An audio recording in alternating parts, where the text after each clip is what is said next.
everybody, welcome to my channel. My name is Alex and today I'm going to be talking to you about my most anticipated book releases for the second half of 2019. If you don't follow me on Instagram, you may not know until now, yes, I got my hair cut. I actually took a lot more off than I expected to, but I'm obsessed with it and I love the way it turned out, so there's that. I do have much less hair than I used to. But today I'm going to be discussing some of my most anticipated book releases for the second half of the year, so July through December. There are a ton of amazing books that are going to be releasing in the second half of the year. If you are anticipating a book in the second half of the year and I don't mention it in this video, chances are I just haven't heard about it. So feel free to drop the title in the comments down below so that I can go and take a look as well. So this one's going to be a pretty lengthy video, so I would grab a snack or a drink, come back, settle down, relax, open up Goodreads so you can add all these to your list, and without further ado, let's get started. Starting with July, I have 3 books that are all releasing on July 9th.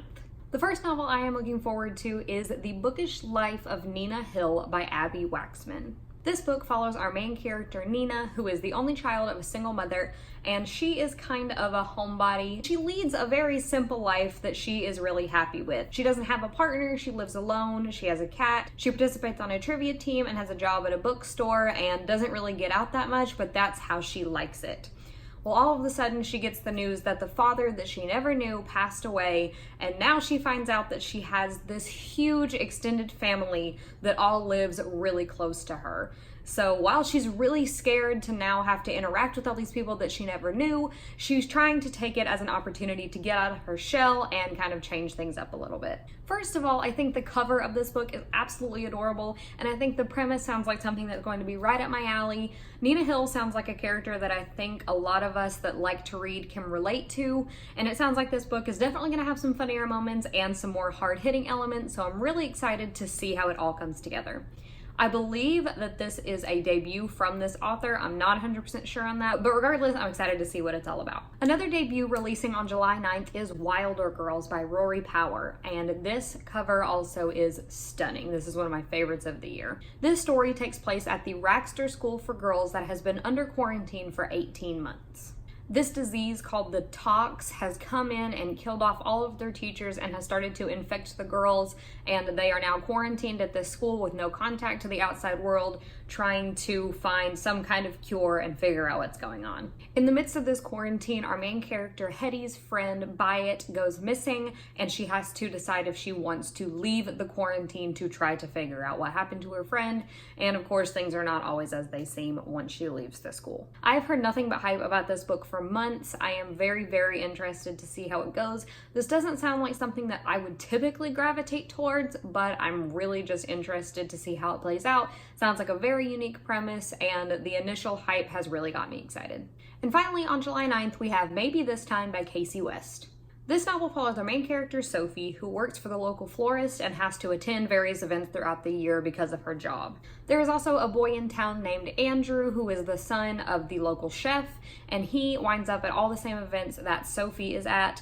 Sophie does not have a very good impression of him. She thinks that he is pretty entitled and arrogant, but they keep running into each other at these events, and slowly a love story starts to form. So this novel follows them throughout 9 different events throughout the year as they go through their hate to love romance. Now, I have never read Casey West before, but she definitely sounds like an author that I'm going to enjoy. Her stories just sound like fun, fluffy, cute contemporaries, and this one's coming out right in the beginning of July, so I think it's going to be a perfect release for the summer season, and I'm very excited to jump in. Moving into August, on August 6th, we have Let's Call It a Doomsday by Katie Henry. This novel follows our main character, Ellis, who is suffering from some pretty severe anxiety, particularly when it comes to the end of the world. She meets another girl named Hannah while they're in the therapist's waiting room, and Hannah claims that she knows when Doomsday is going to happen. So they form a friendship trying to decipher how Hannah thinks that Doomsday is going to happen, and Ellis finds that there are some secrets that aren't being revealed. Now, this author also wrote Heretics Anonymous, which came out last year. I haven't gotten to that one yet, but would like to read it as well. I just think the premise behind this one sounds really intriguing and unique, and the discussion on mental illness is something that I'm really interested in. Also coming out on August 6th is Say You Still Love Me by K.A. Tucker. This book follows our main character, Piper, who is a 29-year-old vice president at her dad's multi-billion-dollar real estate development firm. So she is living at large, she has a ton of friends, she's living in a nice swanky penthouse, but the other side of that is that everybody at her office just thinks that she's a pair of legs, she always has to prove her worth, and she has to run into her ex-fiance every single day at work. Then she runs into Kyle, who is the new security guard at the industry and who also happens to be her first love, except he doesn't remember who she is. Piper realizes that she still harbors some feelings for Kyle, and she is determined to make him realize that he feels the same about her. This will be my first book by K.A. Tucker as well. Again, I've heard nothing but amazing things about her novels in the new adult and adult categories. A lot of people are a really big fan of hers, and I'm excited to see where this one takes us. Finally, on August 6th, we have A Dress for the Wicked by Autumn Krause. This one is a historical fiction fantasy novel that follows our main character, Emmeline, who feels like she is really going nowhere in life. She doesn't have any prospects ahead of her that she can see. But the country's most admired fashion house opens up a design competition to the rest of the country, and Emmeline sees this as her chance to make a name for herself. Typically, this competition is only open to the girls in the capital, and she is going to be the first country girl that gets to compete. So the book just follows her going through the competitions and, of course, navigating the twists and turns, dark secrets, magic, all that good stuff. I believe this is a debut novel as well. The cover is gorgeous. The premise sounds really interesting. I've not heard as much hype about this one, but I hope that it lives up to my expectations.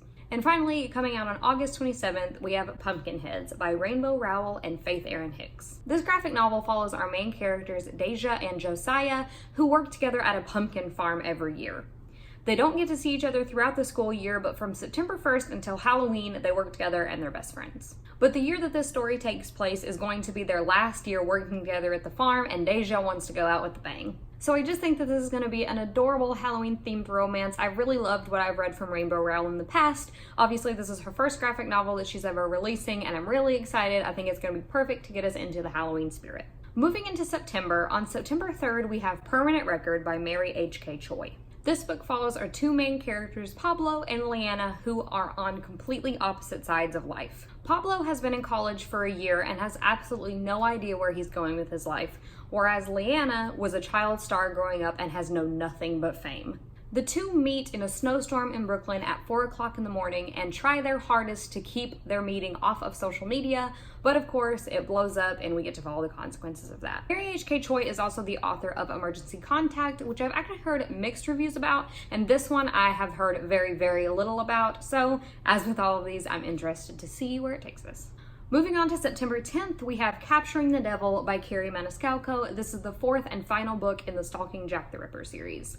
Now, I have purposefully not looked into the synopsis of this book because I have only read the first novel in this series, but I very, very much enjoyed it, gave it a 4.5 out of 5 stars, and I'm really hoping to be able to catch up on the series before this one comes out, but I know that it obviously follows our same main characters. This one is the finale, so I'm excited to see how the whole story is going to wrap up. Also releasing on September 10th is Frankly in Love by David Yoon. David Yoon is the husband of Nicola Yoon, who is famous for Everything Everything and The Sun Is Also a Star. This novel follows our main character Frank, who is a senior in high school, and his parents have always told him their #1 rule for dating is that he has to date Korean. But Frank quickly finds himself falling for a white girl. One of his classmates named Joy also finds herself in the same predicament, so Frank and Joy make a pact that they will pretend to date each other to make their parents happy while they actually date the people that they want.